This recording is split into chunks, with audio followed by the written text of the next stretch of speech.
I joined Team Survivor very shortly after I got my cancer diagnosis, which was thyroid cancer. I had a lot of friends who were in Team Survivor, and it seemed like this awesome group of people. They'd go on wonderful hikes and do dragon boating, and I could never go. But then my number came up and I got cancer. So in some ways it was the silver lining.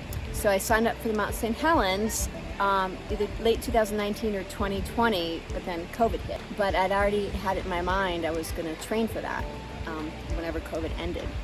So I was training between 2 and 3 times a week doing hikes, and in between I took Team Survivor's online Zoom classes. So Mount St. Helens, I'd never done that. I'd been on the mountain and gone camping, but I'd never gone actually up.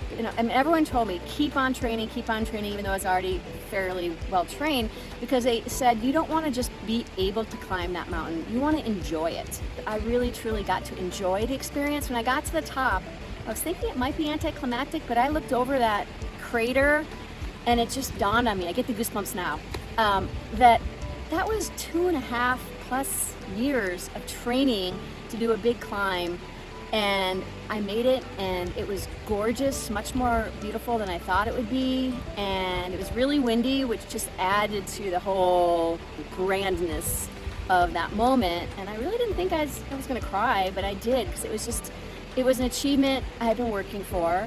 I have a diagnosis of Ehlers-Danlos syndrome, and it's a connective tissue disorder, which makes it really difficult for my joints and my mobility, and I had to struggle through that with my training. And for me, that accomplishment of overcoming all that, and it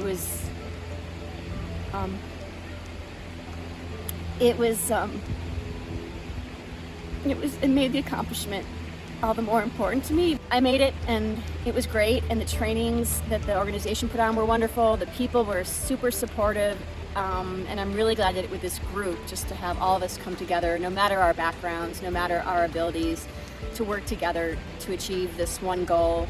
Abby did a really wonderful job keeping up people's spirit when it got down. She's a great motivator and wrangler, getting everybody, they're all of us women. I'm very grateful that she found a bunch of wonderful volunteers to accompany us, so each of us could go at our own pace. So I'm not sure I would have done this if it weren't for Team Survivor Northwest. They made my goal of hiking up some big mountain happen, so I wouldn't have done it if it weren't for them.